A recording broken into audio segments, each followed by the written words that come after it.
Well, we have reached the time of the year where you can barely see out the window because of how hot and humid it is outside, and of course how chilly it is inside with the air conditioning.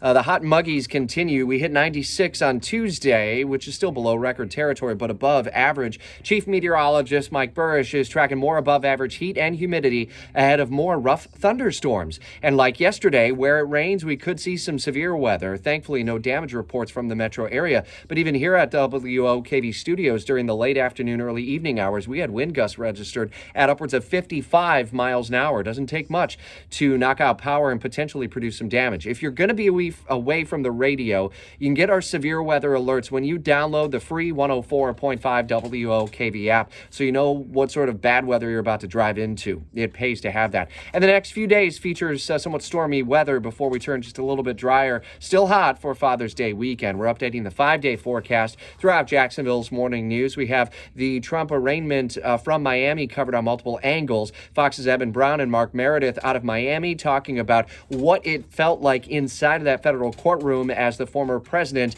met face-to-face with the special counsel bringing 37 felony counts, Jack Smith.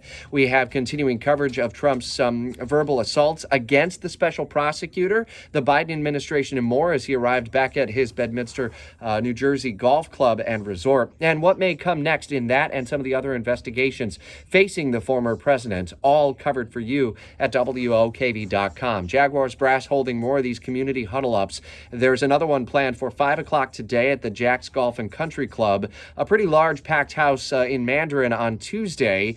And while many support the plan for a renovated stadium, there are some skeptics about the cost involved and what it may mean to taxpayers given inflation worries. We're continuing to dive into that part of the story, and you can see the rest of these community huddle-up plans, where they're going to be located at WOKV.com, including the renovation plans. Another story of note, as we're into the hot and really humid weather, we've not yet hit the summer solstice yet, but city pools should be open. Nearly half are not due to maintenance issues and shortages of lifeguards. See full coverage of the story at WOKV.com.